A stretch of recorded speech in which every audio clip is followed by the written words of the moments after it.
Arkindo, Gereja Syah'ian, yang kami hormati narasumber Bapak Rahmat Effendi ST, yang kami hormati perwakilan Provinsi Arkindo, dan para anggota badan usaha yang tidak bisa saya sebutkan namanya satu persatu. Baik, saya akan membacakan susunan acara pada siang hari ini. Yang pertama, pembukaan. Kedua, laporan panitia. Ketiga, sambutan ketua umum sekaligus pembuka acara. Keempat, pembahasan materi. Kelima, tanya jawab. Dan keenam, penutup. Baik Bapak Ibu, untuk mengawali acara hari ini, marilah kita bersama-sama berdoa. Berdoa dimulai.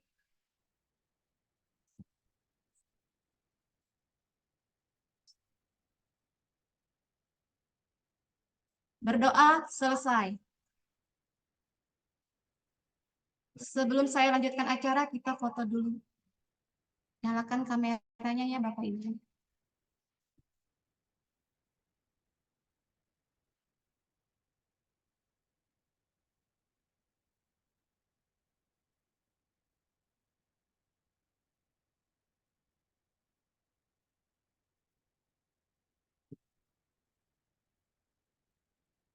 Baik Bapak Ibu, acara selanjutnya laporan Ketua Panitia kepada Septian Budianto. Waktu dan ruang kami persilahkan.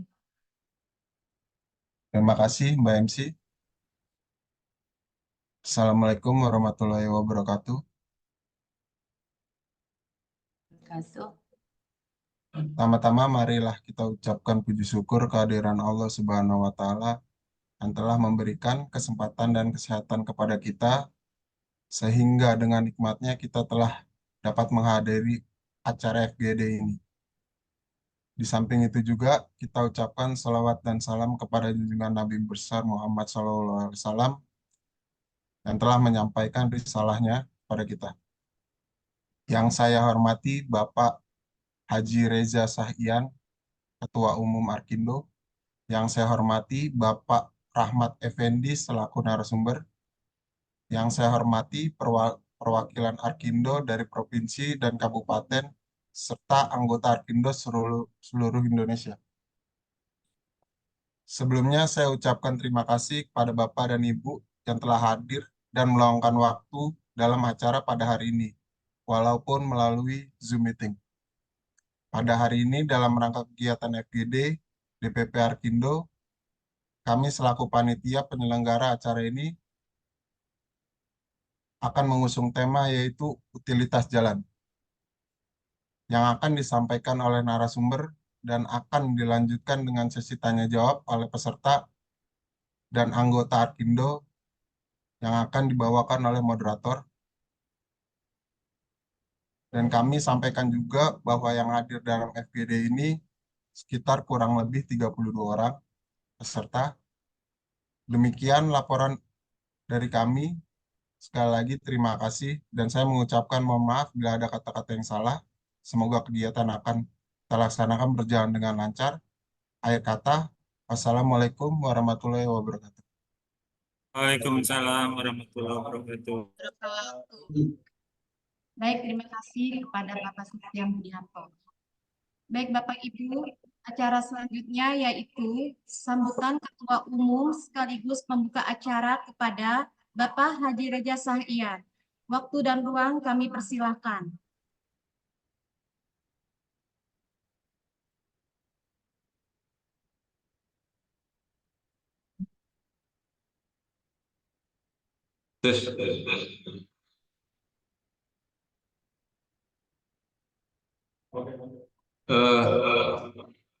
Yang saya hormati narasumber kita Bapak Rahmat Effendi, yang saya hormati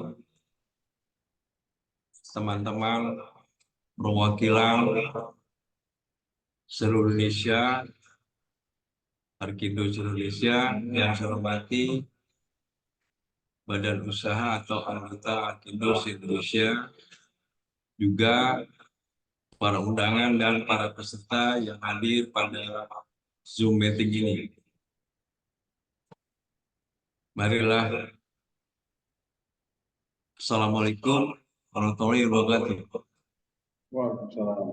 Waalaikumsalam warahmatullahi wabarakatuh.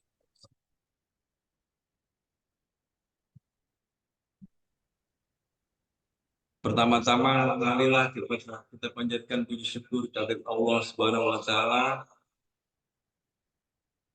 di mana di siang hari ini kita dapat berkumpul bersama dalam acara FGD dengan tema Utilitas Jalan. Walaupun acara ini melalui Zoom meeting, tapi tetap kita semangat ya. Saya atas nama DPP Arkindo mohon kiranya kepada para peserta untuk mengikuti acara ini sampai dengan selesai. Jadi nanti kita akan mendengarkan paparan dari Pak Rahmat yang tentunya sangat bermanfaat bagi kita untuk kita nanti menjalani di lapangan sebagai kontraktor. Adapun acara ini adalah kewajiban DPP Arkindo sesuai dengan Undang-Undang 2 tahun 2017 juga turunannya. Hanya itu aja sambutan saya ini. Dengan mengucapkan Bismillahirrahmanirrahim, acara ini saya buka. Assalamualaikum warahmatullahi wabarakatuh. Waalaikumsalam.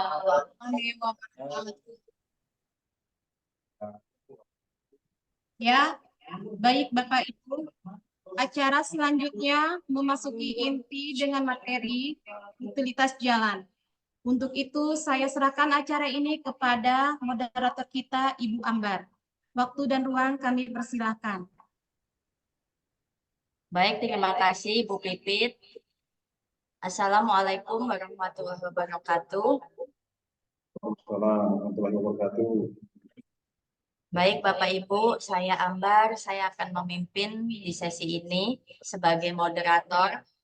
Di tengah-tengah kita sudah hadir narasumber kita yaitu Pak Rahmat. Mari bersama-sama kita undang ke sini Pak Rahmat. Saya akan menjelaskan di sesi ini, di mana nanti narasumber akan menyampaikan materinya. Selanjutnya kita lanjutkan sesi tanya jawab. Untuk itu, Pak Rahmat, sebentar saya tampilkan dulu. Izin Pak Rahmat. Belum tampil ya? Hitam Pak, kameranya hitam.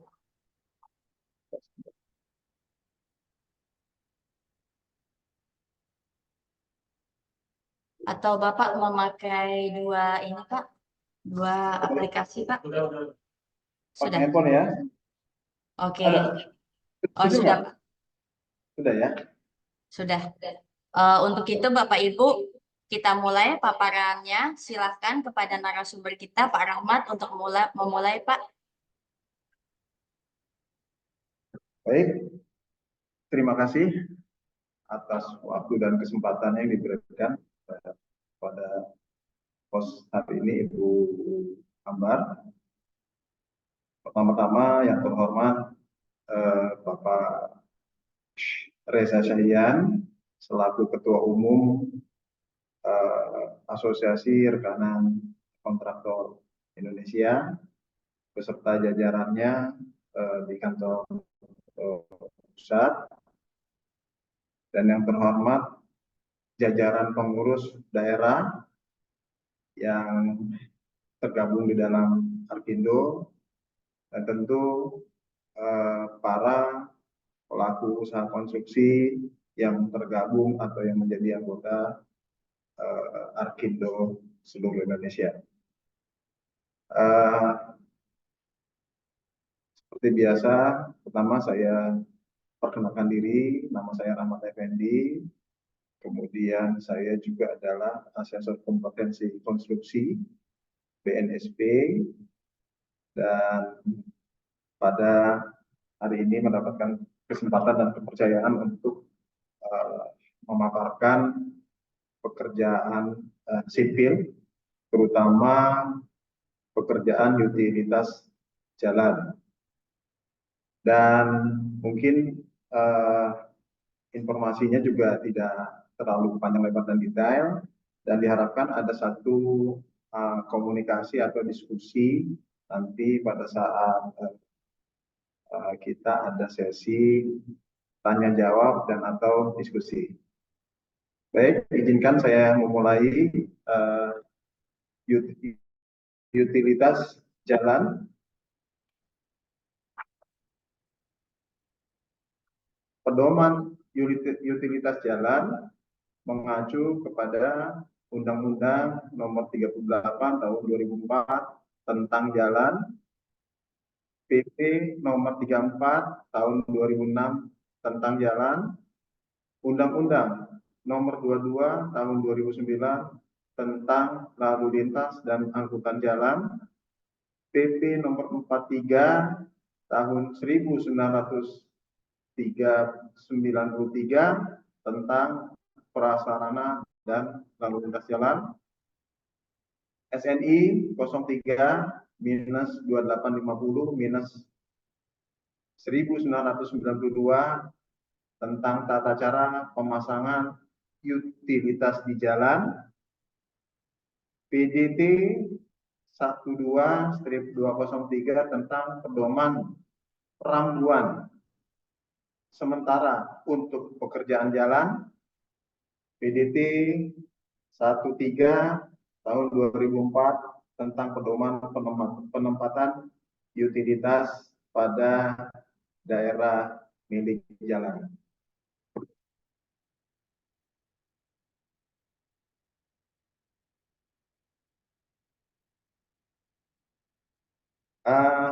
Definisi daripada utilitas jalan adalah fasilitas umum yang menyangkut kepentingan masyarakat banyak yang mempunyai pelayanan lokal maupun wilayah di luar bangunan pelengkap dan perlengkapan jalan. Yang termasuk dalam fasilitas umum, jaringan tiang listrik atau underground, jaringan sanitasi, drainase, jaringan tiang telkom, underground, jaringan air bersih termasuk hidran, jaringan distribusi gas dan bahan bakar lainnya.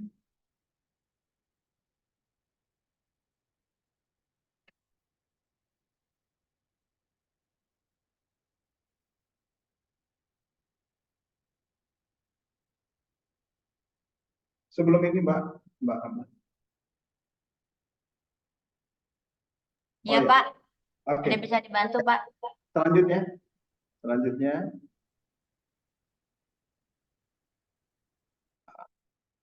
ini adalah contoh proyek joint trench. Maksudnya joint trench adalah menempatkan semua utilitas dalam satu parit atau dalam satu saluran. Itu yang dimaksud dengan joint track.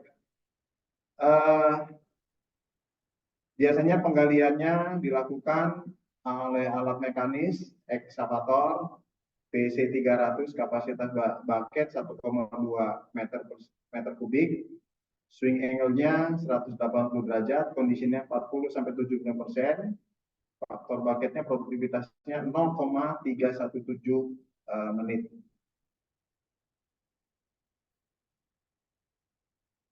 Nah, ini adalah potongan daripada joint tracks yang mana di sini ada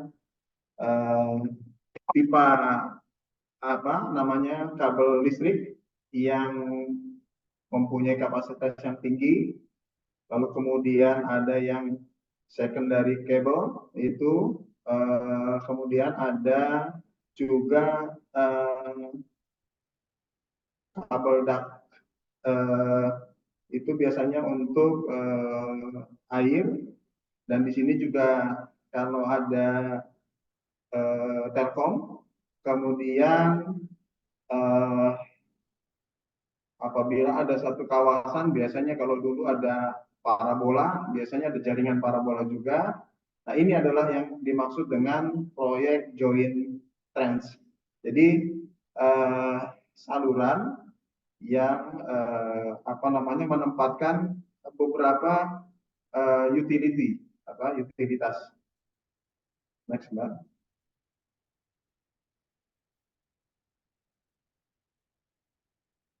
Nah, kemudian jaringan listrik dan informasi. Jaringan listrik berperan dalam memastikan kehidupan kota tetap berjalan di wilayah perkotaan. Kebutuhan listrik yang konstan dan bisa memenuhi kebutuhan masyarakat sangat penting dalam kemajuan dan keberlangsungan suatu kota. Jaringan listrik dibagi berdasarkan besarnya voltase. Nah, ini adalah gambar jaringan listrik yang dilaksanakan secara underground. Biasanya kalau jaringan listrik secara underground per jarak tertentu dia ada panel-panel listrik yang membagi daya atau mendistribusikan daya secara merata. Jadi memang pemasangan kabel listrik underground ini berbiaya cukup lumayan jika lebih besar jika dibandingkan dengan kabel yang ada di udara. Selanjutnya, Pak. Nah, ini jaringan tiang Telkom dan underground. Ini tidak terlihat, hanya terlihat panelnya saja. Kabelnya ditanam di bawah tanah. Dan ini ada satu contoh kabel listrik yang di udara. Sebenarnya secara estetika kabel listrik yang di udara ini boleh dibilang kurang kurang enak dipandang ya, apalagi kabelnya saling tumpang tindih dengan kabel Telkom. Biasanya sekarang karena menyangkut biaya, mungkin pemerintah belum melaksanakan secara merata kabel-kabel yang dipasang di bawah tanah. Namun demikian memang sudah diterapkan terutama di perumahan-perumahan yang menengah ke atas itu menggunakan sistem utilities underground atau di bawah tanah. Selanjutnya, Mbak.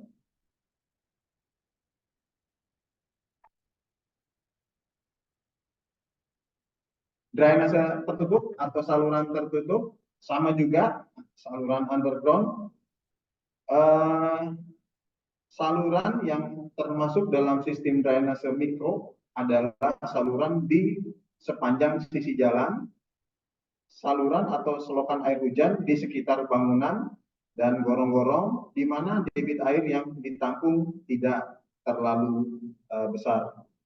Manfaat drainase tertutup dapat dijadikan trotoar bagi pejalan kaki. Nah, ini salah satu keuntungan jika kita menggunakan drainase underground atau saluran tertutup. Namun demikian, memang lagi-lagi mungkin pertimbangan biaya, jarang sekali penerapan saluran secara tertutup ini. Tapi ya kalau zaman sekarang sudah mulai banyak. Namun demikian, secara estetika kabel ini selain bisa dibuat trotoar untuk pejalan kaki, secara estetika juga menampakkan atau menampilkan keindahan. Selanjutnya,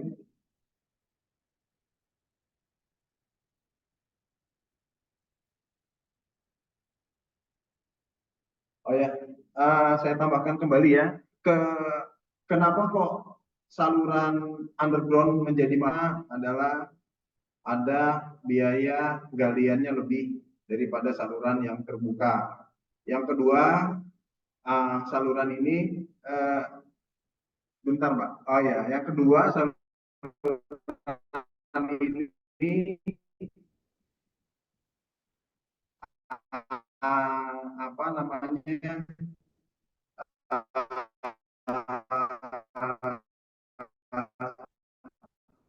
ditutup.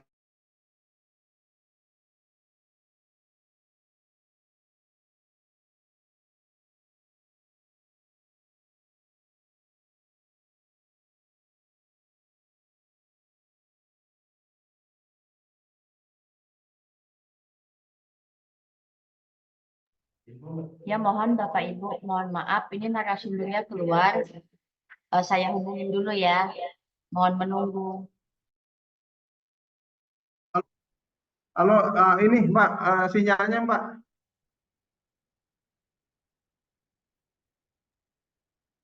Sinyal ya Pak ya? sinyalnya sebentar saya ganti. Siapa?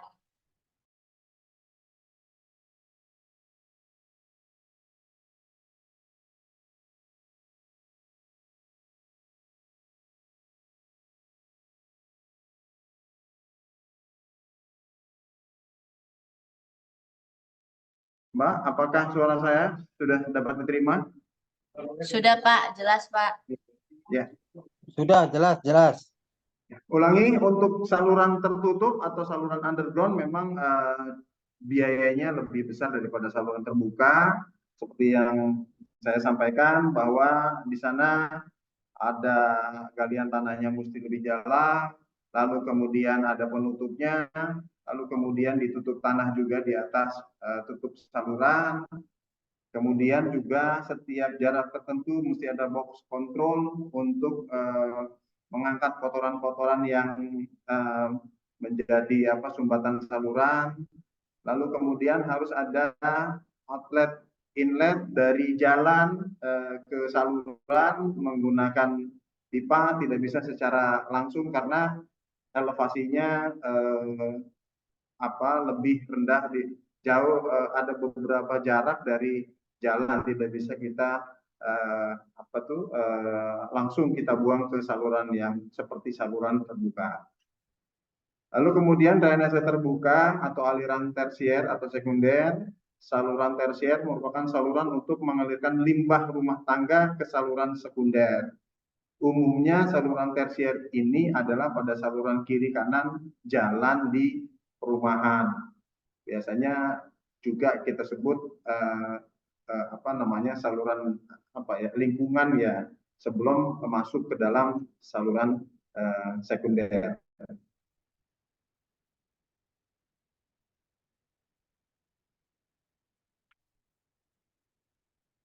Nah, ini jaringan pipa air bersih atau PDAM. Ini memang banyak dilakukan pekerjaan ini di kota-kota yang memang sudah berpenduduk lebih banyak, lalu kemudian kota-kota yang penyangga ibu kota biasanya, atau disebut juga kota-kota besar, jaringan pipa air bersih atau PDAM ini. Karena apa? Karena memang air tanah sudah sedemikian banyak yang digunakan, sehingga perlu pengelolaan secara baik oleh pemerintah. Dan kalau kondisi sekarang, kebetulan saya sebagai asesor juga banyak mendapatkan satu permintaan terkait dengan pekerjaan pipa air bersih ini, terutama di Jabodetabek. Artinya memang apabila kita ingin menjadi penyedia atau kontraktor jaringan pipa air bersih ini juga cukup berpotensi. ini adalah jaringan air bersih PDAM dan metodenya juga sama, digali dan posisinya di dalam tanah underground.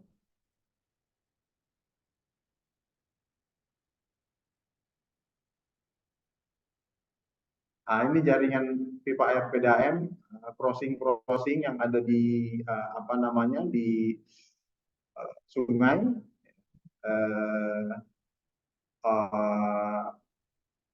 Biasanya juga tadi itu saluran trench itu apabila posisinya ada di crossing itu diperlakukan secara khusus juga tuh, ada jembatan atau deker-deker yang menjadi jembatan daripada utilitas yang dipasang. Kalau untuk pipa gas yang besar biasanya malah dibikinkan satu jembatan apabila ada crossing jalan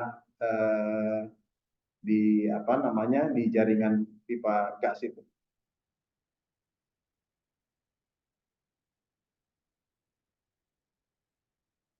Ini adalah pipa hidran masuk juga ke dalam utility. Pipa hidran ini bentuknya seperti yang ada di dalam gambar. Lalu kemudian dia punya seperti box panel. Ini biasanya ada valve di dalam dan biasanya tersedia juga selang yang panjangnya ada bervariasi, ada beberapa meter gitu. Dan pada umumnya ini di perumahan dan di jalan-jalan perkotaan. Biasanya di perumahan menengah ke atas sudah pakai hidran seperti ini. Tetap saja hidran ini juga nanti digerakkan atau ditendang airnya menggunakan pompa.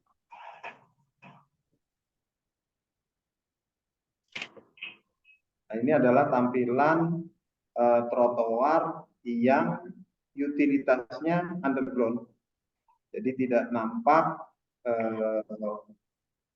jaringan kabel listrik yang di udara atau telkom dan lain sebagainya. Demikian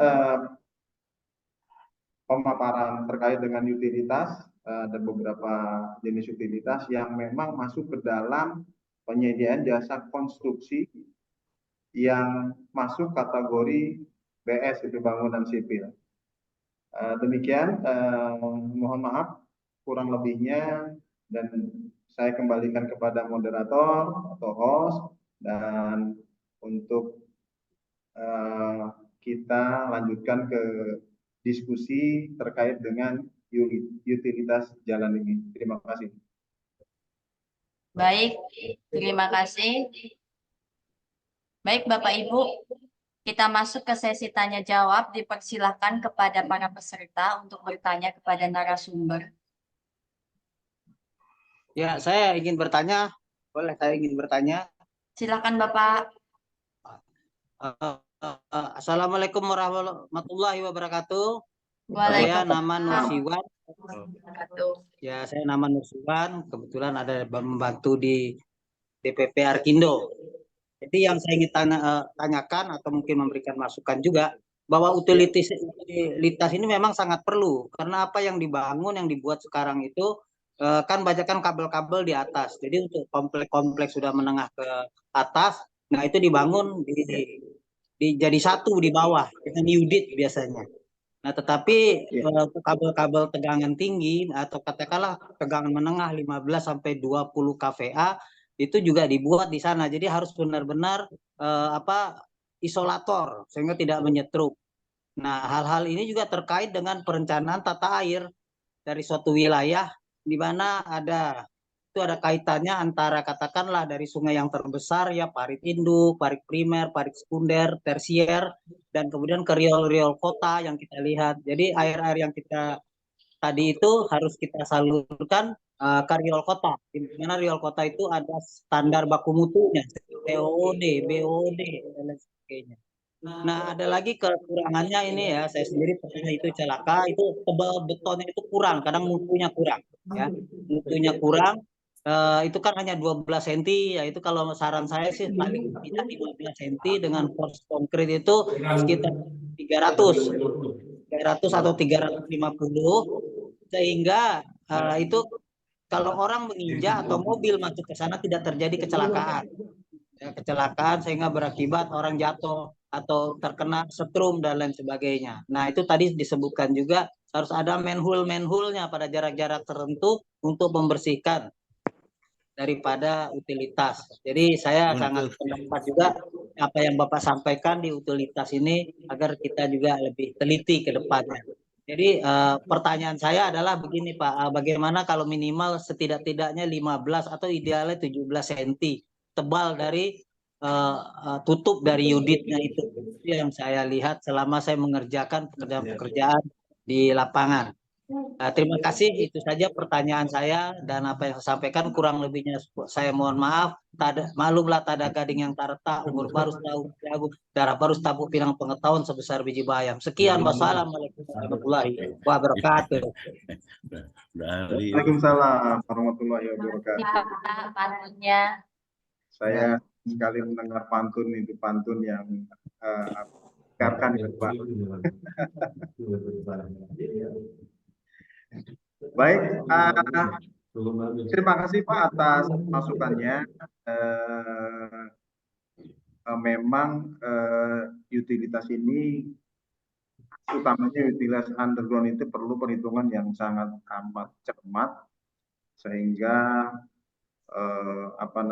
berbagai macam aspek perlu dipertimbangkan seperti tadi perencanaan tata air dan standar itu, lalu kemudian tutup unitnya. Nah, terkait dengan tutup unit itu Pak, memang biasanya itu hanya digunakan untuk pejalan kaki. Nah, yang memang kita perlu concern adalah di crossing jalan Pak, yang tadi Bapak sampaikan seperti mobil atau dengan kapasitas beban yang tinggi. Itu biasanya sih, kebetulan dulu saya project manager di Modern Realty di real estate di Pondok Cabe Pak. Itu memang menggunakan kalau crossing itu minimal Pak 20 cm Pak untuk crossingnya, untuk ininya dan untuk dekernya atau katakan yang jembatan rumah-rumah tinggal itu Pak, jembatan menghubung dari jalan ke rumah itu 12 cm itu sampai dengan 15 cm. Ini memang perlu satu kecermatan Pak. Saya sangat setuju sekali.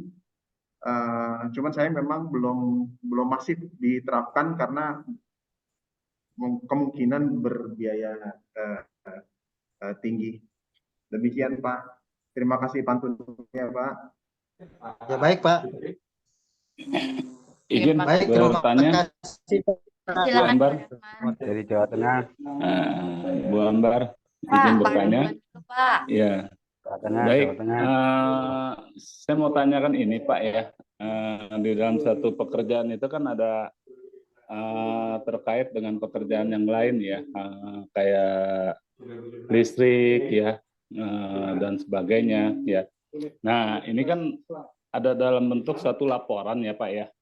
Nah, ini kira-kira laporan apa saja ya Pak yang untuk ini ya kita buat, termasuk untuk komunikasi ke pihak instansi terkait yang berhubungan dengan pekerjaan tersebut Pak.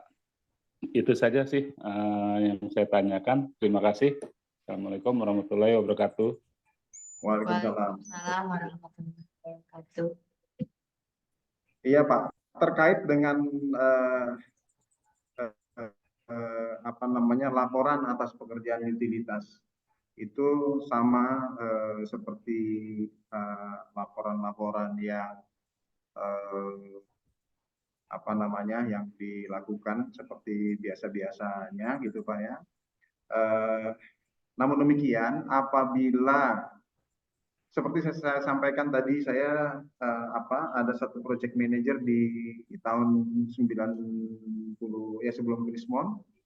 Itu penting sekali laporan-laporan dan kejadian-kejadian yang menyangkut koordinasi antara, karena kan di sini kalau dulu kan ada ada utilitasnya itu telekomunikasi underground, lalu kemudian listrik underground, lalu kemudian parabola waktu itu underground. Nah, air untuk hidran-hidran itu memang perlu sekali laporan yang terpadu, Pak, laporan proyek yang memang tidak terpisahkan, terutama dalam hal juga koordinasi, Pak, koordinasi. Itu biasanya tertuang dalam satu RAB dan pembobotannya gabung gitu, Pak, agar supaya perencanaannya menjadi baik dan koordinasinya juga baik gitu. Namun demikian, kalau yang seperti yang kita lihat di proyek-proyek pemerintah, sepertinya pekerjaannya belum terpadu masing-masing tuh. Kadang-kadang bulan ini kita kok ada galian Telkom, lalu kemudian 6 bulan kemudian ada galian listrik. Nah, itu mungkin mengikuti format laporan dari Menteri Tugas saja, Pak. Namun demikian memang idealnya dilakukan Itu salah ya? Akun portalnya salah ya? Akun portalnya salah ya? Betul. Mohon maaf Pak Rahmat, dibuka lagi Pak, mute-nya Pak. Oh ya. Ya, Oh ya. Oke. Bang. Sudah dapat didengar, Bu? Jateng, Suara Pak. saya? Mau tanya Pak, Jateng Pak. Oh iya, saya. Halo. Silakan, Pak. Ya Pak, silakan Pak. Assalamualaikum warahmatullahi wabarakatuh. Waalaikumsalam. Waalaikumsalam warahmatullahi wabarakatuh. Narasumber sehat-sehat selalu. Amin. Saya bisa bayangin itu, Pak, pekerjaan yang utilitasnya kayak gitu luar biasa mungkin. Apalagi kalau join trends itu, wah, pusingnya kayak apa, Pak? Itu saya bisa bayanginnya. Ya. Saling Ya, betul. koordinasinya itu luar biasa. Belum kita bicara tentang ini, Pak, sebenarnya kalau dari bahu jalan ke saluran itu biasanya jaraknya berapa itu, Pak? Untuk membangun itu bentuknya baik itu secara manual pakai pasangan batu atau menggunakan UDIT. Kadang kan juga ada dalam UDIT sendiri, kadang ada pemasangan jaringan telepon yang underground yang memang ditempel di dinding saluran juga ada, itu seperti itu luar biasa itu. Tapi pada intinya memang harus sebelumnya itu harus ada koordinasi dari pihak PLN, pihak PDAM terutama, terus biasanya PDAM yang seringnya ada komplain-komplain yang karena ketika kita melakukan pekerjaan sesuatu terus terjadi kebocoran, lalu kita harus bertanggung jawab atau dari pihak mana kita ganti rugi dan sebagainya. Namun demikian, belum kita juga berpikir elevasinya untuk saluran itu sendiri, drainase.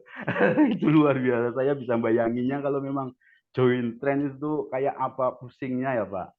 Namun demikian, itu biasanya bisa disiasati dari awal itu seperti apa, Pak?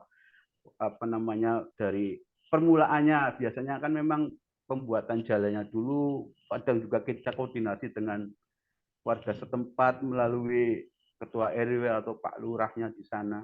Langkah-langkah stepnya itu harus gimana, Pak?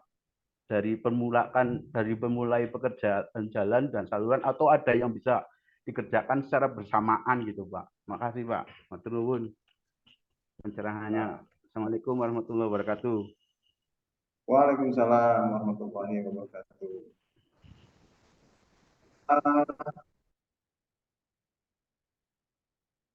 terkait dengan pertanyaan Bapak, terima kasih doanya Pak sebelumnya. Memang ini utility underground ini pekerjaan yang menurut saya perlu koordinasi yang kuat, ya kan. Lalu kemudian kalau dikerjakan baru itu tentu kita tidak ada isu Pak. Isunya sedikit sekali lah ya Pak ya, karena kan memang baru, kita gali baru, kita jalan baru. Namun demikian kalau kita mengerjakan ada existing pekerjaan utilitas yang lain, ini kekuatan daripada pekerjaan sebelumnya, datanya Pak, itu memang perlu kita pedomani Pak. Jadi selain kita sebelum kita mengerjakan pekerjaan utilitas yang sudah ada existing pekerjaan utilitas lain, itu kita perlu cermati. Nah, tentu kan ada yang namanya as-built drawing Pak. Di setiap proyek wajib ada as-built drawing kan Pak.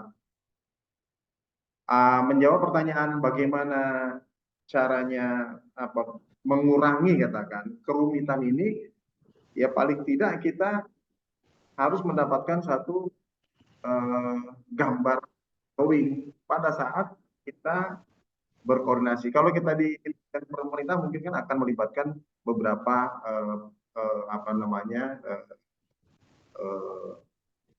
pekerjaan-pekerjaan yang terkait ya. Tapi kalau kita mau mengerjakan tadi saluran air minum, ya tentu kita kan bekerja koordinasi dengan PLN, dan itu wajib sekali kita dapatkan Pak. Kalau tidak beresiko tinggi Pak, karena memang saluran itu kan aktif kan Pak, artinya nggak dimatikan dulu kita kerja itu Pak. Nah itu memang saya sih itu kekuatan data atau as-built drawing yang tinggalkan ini. Sambil kita percaya kita kan biasanya kan kita harus menyesuaikan gambar kerja kita atau gambar rencana kita dengan kondisi lapangan, kan gitu Pak ya. Lalu ya tentu dengan survei. Lalu kemudian betul, sangat-sangat Pak, itu ada survei lapangan yang dibilang aspek teknis maupun aspek non teknis Pak. Ini juga sebenarnya tidak bisa diabaikan juga Pak. Gitu. Kosnya memang tinggi Pak, kosnya tinggi. Iya, itu tinggi Pak. Karena kita ini Pak di lapangan ini bukan artinya kita sudah dipusingkan dengan faktor teknis, tapi aspek non teknis pun juga, aduh, kosnya tinggi Pak.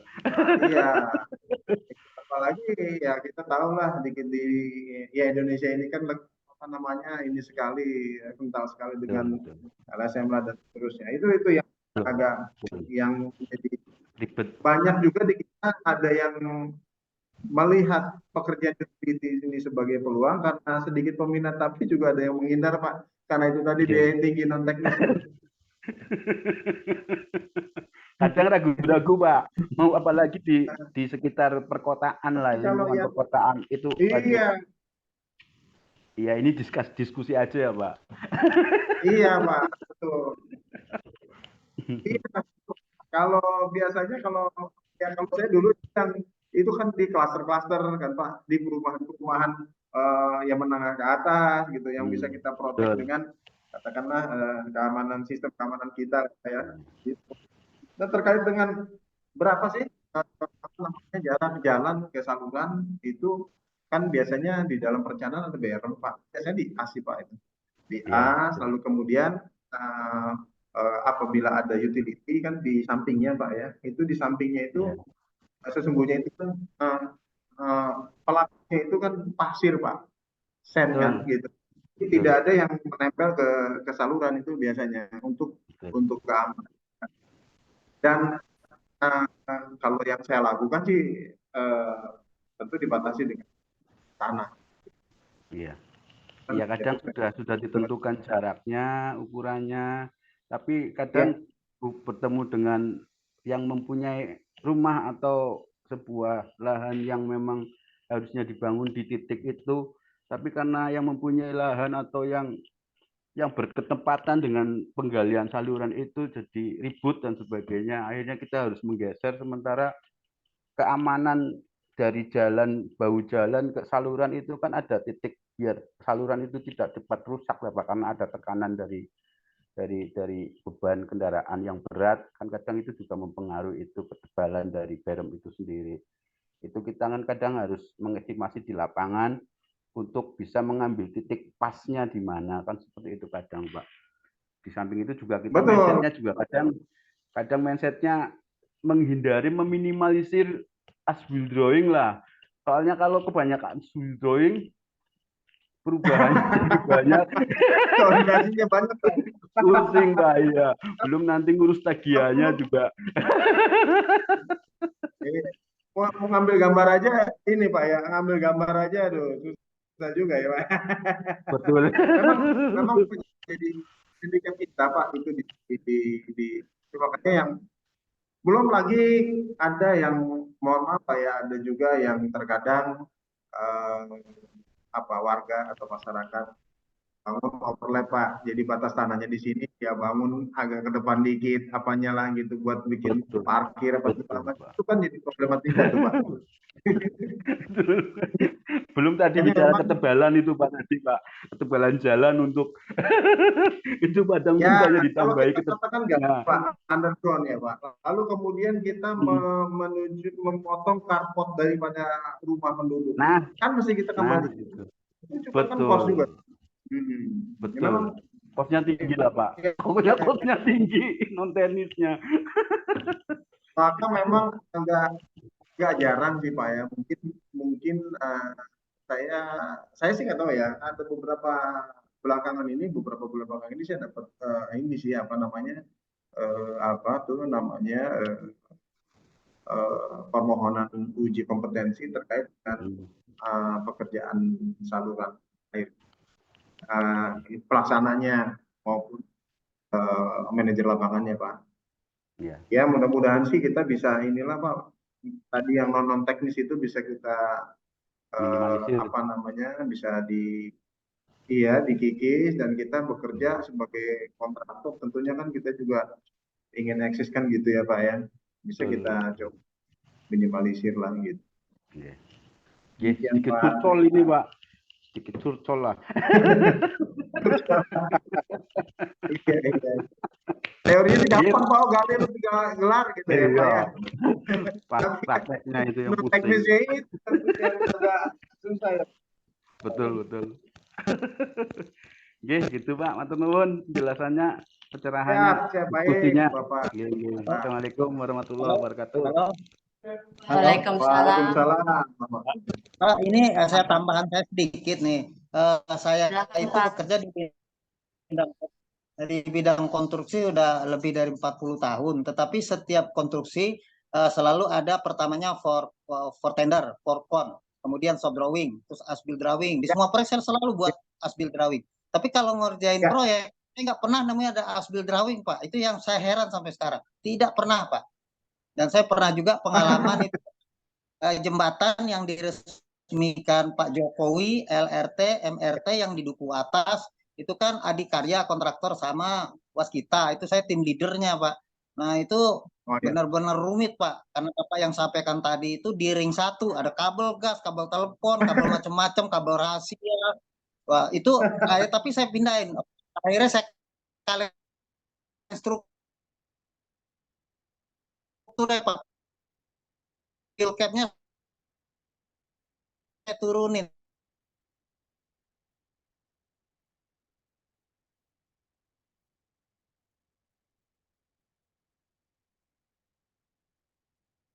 Pak.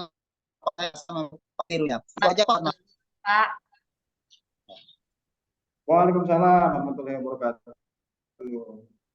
Ya, terima kasih Pak. Pak Kupang. Mungkin Ya, Silakan Pak ya Beni. sebagai Ya, mohon izin dari Kupang Pak Beni dari Kupang DPD Arkindo, Kupang, NTT. Silakan Pak. Baik, terima kasih Pak untuk Bapak Rahmat Effendi. Ada beberapa hal yang ingin saya tanyakan atau diskusikan.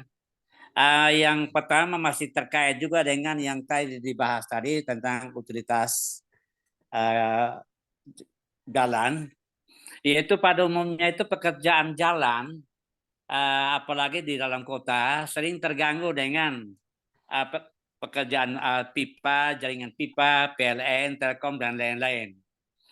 Dari pengalaman itu, kadang-kadang sudah koordinasi, tapi karena terkait dengan penyediaan dana dari salah satu lembaga, katakanlah PDAM, belum ada, dia belum buat. Nanti kerja sesudah jalan trotoar sudah jadi 6 bulan kemudian baru dibongkar lagi.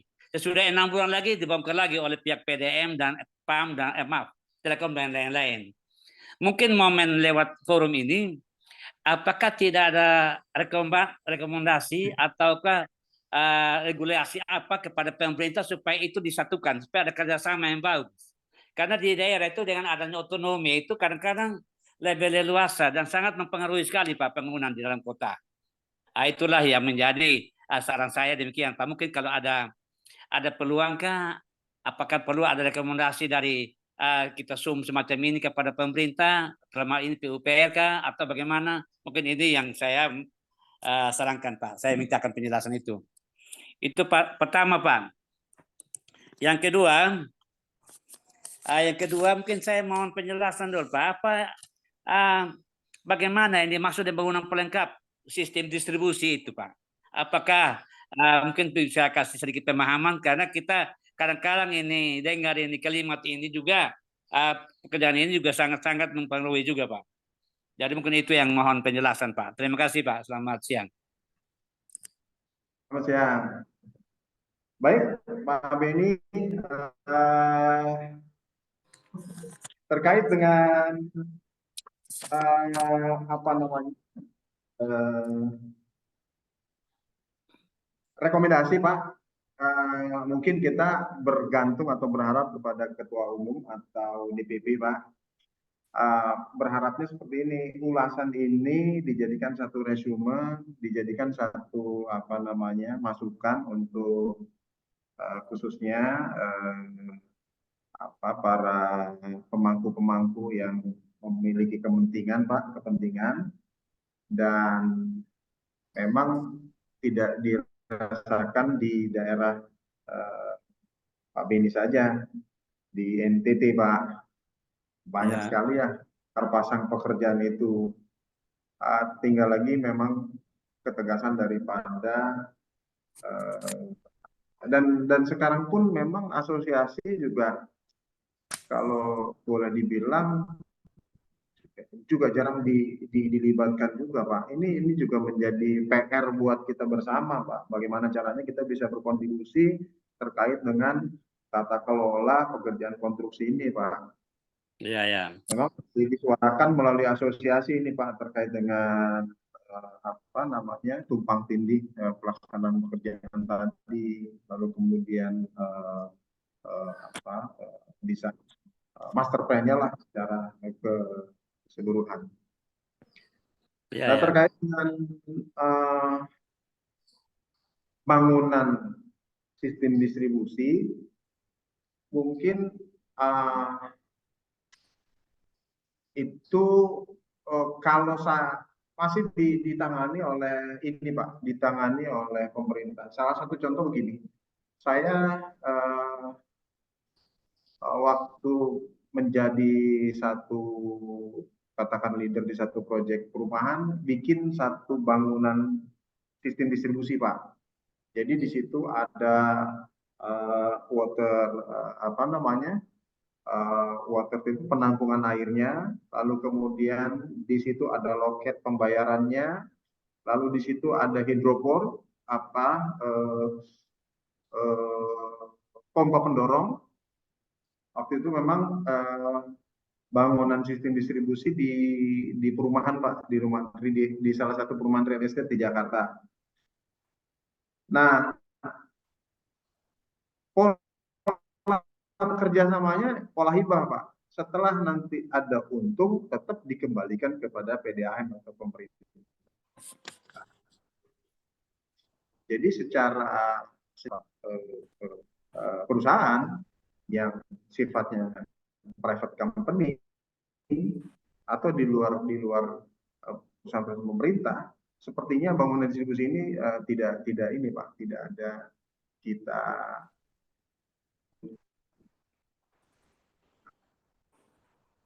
nggak ada chance lah untuk ke arah satu katakan seperti bangunan distribusi PDAM, lalu kemudian di situ ada pompa pendorong, ada pompa sebelumnya pompa ini Pak, pompa pengambil air, ya Pak ya. Dan kita juga mesti memiliki izin ini apa namanya pengambilan air, lalu kemudian ditampung di satu water treatment, kemudian didorong atau dialirkan ke rumah-rumah penduduk itu menggunakan hidrofor. Jadi itu sudah kita bangun semua, seperti pipanya, lalu kemudian valve-nya, lalu kemudian meterannya kepada konsumen dan seterusnya. Lalu pembayarannya di awal kita kelola. Setelah break even, setelah ada untung, kita hibahkan ke PDAM. Nah, itu Pak, kira-kira gambaran sistem distribusinya. Rasanya kita di luar ini apa namanya ya, jarang lah kita mendapat pekerjaan. Baik Pak, mungkin masih satu Pak. Ya. Bangunan saluran drainase Pak, itu biasanya pada jalan-jalan provinsi atau jalan negara itu harusnya ada pada daerah damija atau dari manfaat jalan, atau boleh dibangun di bawah trotoar Pak. Karena kalau ada trotoar pun juga atau bahu jalan pun masih ada daerah milik jalan. Apakah itu masih ada peluang untuk dibangun atau tidak bisa? Mungkin itu mohon penjelasannya Pak.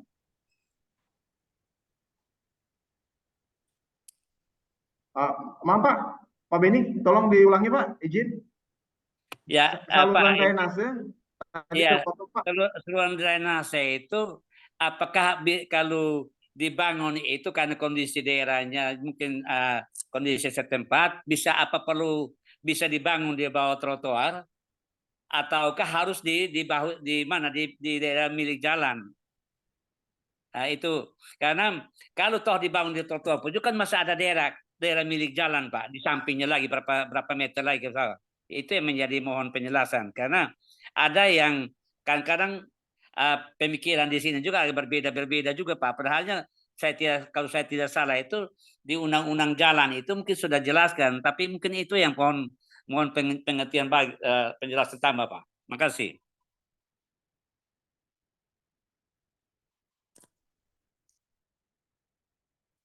Jelas ke Pak? Pak Rahman? Aduh. Halo Pak Rahman. Oh, baik. Halo Mbak. Silakan Ya, Pak. Tadi agak terputus sinyalnya, mohon maaf. Iya. Iya Pak Beni, terkait dengan aturan dan undang-undang seperti di awal ya, pekerjaan konstruksi kita ini mengacu kepada undang-undang atau peraturan pemerintah atau peraturan menteri atau edaran dan seterusnya Pak. Ya. Jadi kita mengacu di sana Pak. Apabila kita ingin memodifikasi aturan tersebut ya tentu melalui mekanisme kan Pak. Nah, itu tadi salah satunya adalah mekanisme yang ya dari teman-teman atau pelaku-pelaku kontraktor terkait dengan satu sistem yang katakan sudah tidak harus diupdate lagi gitu Pak Beni. Saya kira itu Pak. Baik Pak. Ya. Oke. Baik, untuk sementara jelas Pak. Makasih Pak informasinya, penjelasannya. Makasih. Baik, terima kasih Pak Beni. Ya. Baik Bapak Ibu, silakan untuk pertanyaan selanjutnya. Mohon izin, Mbak. Silakan Pak. Terima kasih. Mohon izin, Pak Rahmat. Siap. Mengenai utilitas bawah tanah itu apakah ada undang-undang atau aturan khusus yang memang menangani soal tersebut? Karena kan kadang tadi menindaklanjuti pertanyaan atau masukan dari teman-teman sebelumnya, kadang pekerjaan itu kan tumpang tindih. Dalam satu tahun anggaran, kadang jalannya diaspal dulu, ternyata setelah sudah baik, akhirnya dibongkar. Dan pengembaliannya pun tidak sempurna seperti pada awal, kan gitu. Nah, itu kan banyak terjadi di kota-kota atau pengembangan kota-kota yang baru kan seperti itu. Jadi tumpang tindih pekerjaan dan itu apakah tidak ada aturan yang khusus gitu Pak untuk menangani itu. Terus yang kedua mungkin tadi seperti San Pak Rahmat mungkin peran asosiasi untuk memberikan masukan kepada pemerintah itu mungkin mulai saat ini memang harus sering dilakukan karena peran asosiasi yang semakin mundur sebetulnya kan idenya pemerintah mungkin ingin langsung kepada badan usaha, tetapi sebetulnya kan itu tambah menimbulkan keruwetan-keruwetan. Padahal kan sebetulnya sosialisasinya sebuah aturan atau kebijakan itu kan kepada asosiasi, asosiasi kepada anggotanya. Sekarang kan sebetulnya asosiasi itu kan dipotong untuk agar anggota atau badan usaha langsung bisa berkomunikasi dengan pemerintah atau pemerintah sebaliknya bisa langsung berkomunikasi. Tetapi sebetulnya kan di sini kan mulai timbul keruwetan-keruwetan itu kan gitu. Sehingga kan sama juga misalnya proses sertifikasi itu kan begitu, itu kan dipotong cepat, tetapi sebetulnya di bawah kan tidak cepat juga, artinya kan gitu. Malah mungkin banyak yang akhirnya terjadi kesalahan-kesalahan kan seperti itu. Seperti itu Pak yang saya sampaikan. Mohon informasinya mungkin ada aturan yang memang spesifik atau bagaimana Pak? Baik Pak Didi, terima kasih. Terkait dengan aturan seperti tadi saya sampaikan di awal bahwa aturan-aturan terkait dengan utilitas memang terkesan masih belum terintegrasi. Saya nggak tahu apakah pertimbangannya biaya dan seterusnya. Jadi memang belum ada yang secara komprehensif mengatur secara komplit Pak, artinya secara terpadu gitu Pak. Biasanya kalau kita swasta Pak ya, seperti yang tadi saya sampaikan di perumahan real estate itu ya kita yang bikin aturan sendiri internal Pak gitu. Nah, maka inilah satu peran yang harus kita bangkitkan kembali Pak Didi, betul sekali itu. Jadi kita pelaku konsumsi ini kok jadi kayak semacam ya kita bernaung di satu asosiasi, tapi suara asosiasi. Ya mungkin Pak Didi di Jawa Timur juga merasakan bahwa asosiasinya boleh dibilang tidak dipandang sebelah mata oleh Pemkot, padahal kita adalah mitra kerja mereka di dalam konstruksi Pak. Dan tidak sedikit pula dalam hal pengadaan kebablasan gitu. Artinya harusnya kan kita diajak berbicara gitu supaya tidak ada satu terjadi kesemrautan gitu Pak. Memang betul Pak. Mungkin ada masukan lagi tambahan, mungkin juga bisa teman-teman juga mungkin perlu juga mendengarkan. Bahkan dengan kebijakan ini ada begini Pak, pekerjaan itu salah atau memang perlu diperbaiki. Yang tahunya itu biasanya kan dinas tahu, oh ini ketuanya asosiasi A, oh ini ketuanya asosiasi B. Nah disampaikanlah dinas itu menyampaikan kepada ketua asosiasi, tetapi ternyata anggotanya itu dia tidak kenal, tapi dia punya KTA asosiasi itu. Nah itu kan kebijakan yang salah sebetulnya gitu loh Pak. Sehingga ya tidak bisa apa-apa, dinasnya tidak bisa berkomunikasi, terus ketua asosiasi tidak merasa tidak bisa juga komunikasi. Sedangkan anggotanya, loh saya anggota, tetapi saya ketuanya saya tidak ikut ketua itu. si A misalnya begitu. Nah, itulah kesemrawutan yang sekarang sebenarnya terjadi dan harus disampaikan kepada PUPR kan gitu. Betul, betul Pak Didi. Ya, setuju sekali tuh, setuju sekali. Kita juga seperti, mohon maaf ya, artinya ya menjadi apa? Ya mohon maaf ya, kita pelaku pekerja konstruksi.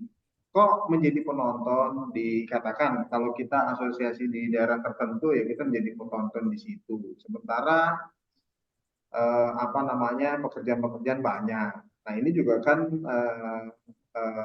apa perlu kita siasati Pak. Kita bangkitkan marwah daripada asosiasi itu sendiri. Tentu kan kita melalui bantuan DPP nih Pak Ketum gitu kan, mengembalikan marwah asosiasi sehingga menjadi mitra kerja daripada pemerintah, baik pemerintah kota maupun pemerintah provinsi, pemerintah pusat gitu Pak ya. Yaitu tadi Bapak Kes ada satu apa namanya, ada satu Kerjaan kontraktor, lalu kemudian puan prestasi, kok tiba-tiba asosiasi disalahkan. Ketua asosiasinya atau asosiasinya tidak kenal dengan si kontraktor tersebut, atau bla bla bla gitu.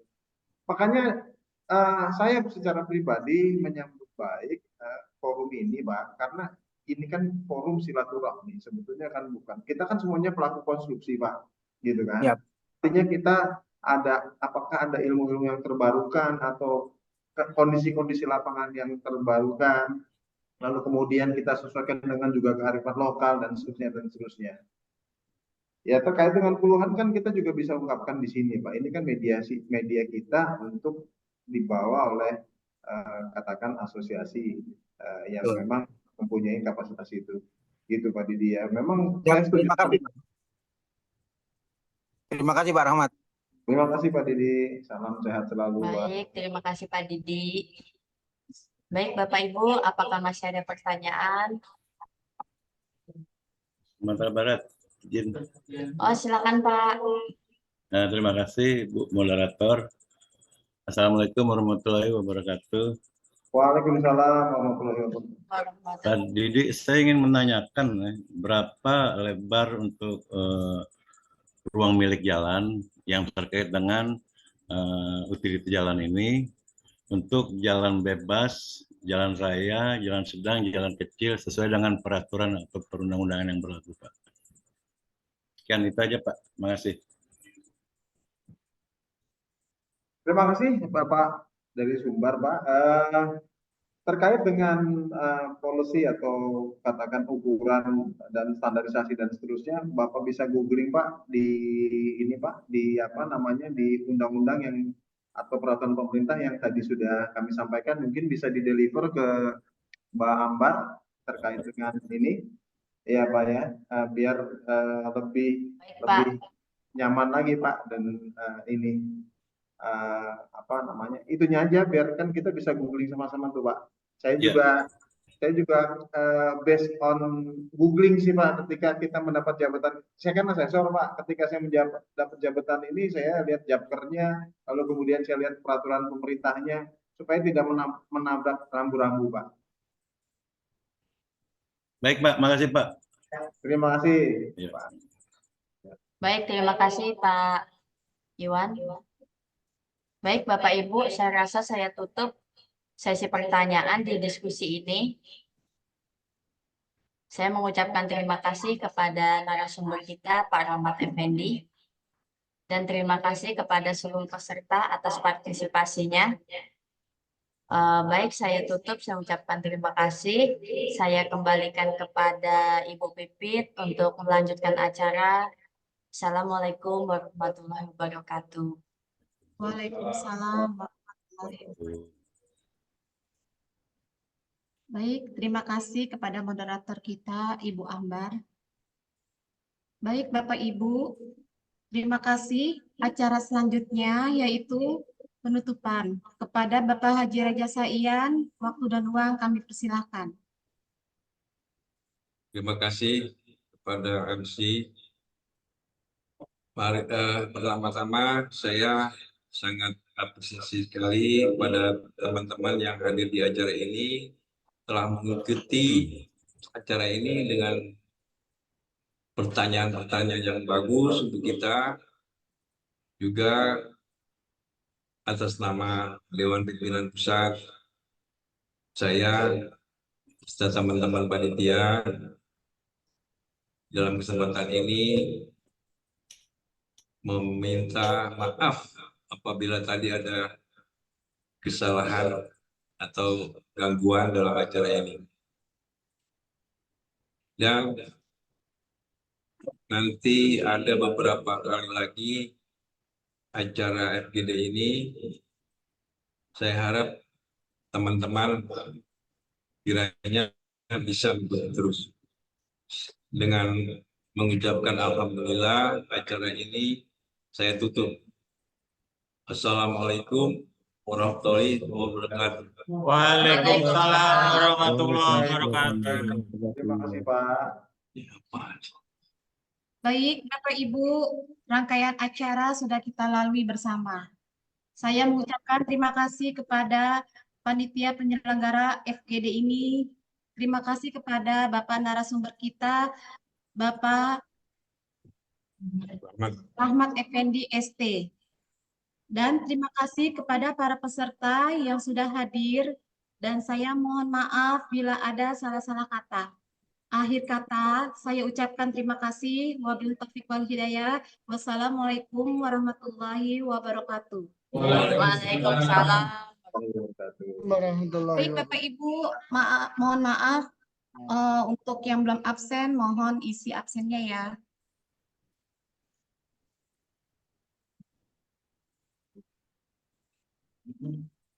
Yang sudah absen boleh ditinggalkan ruangannya ya Pak.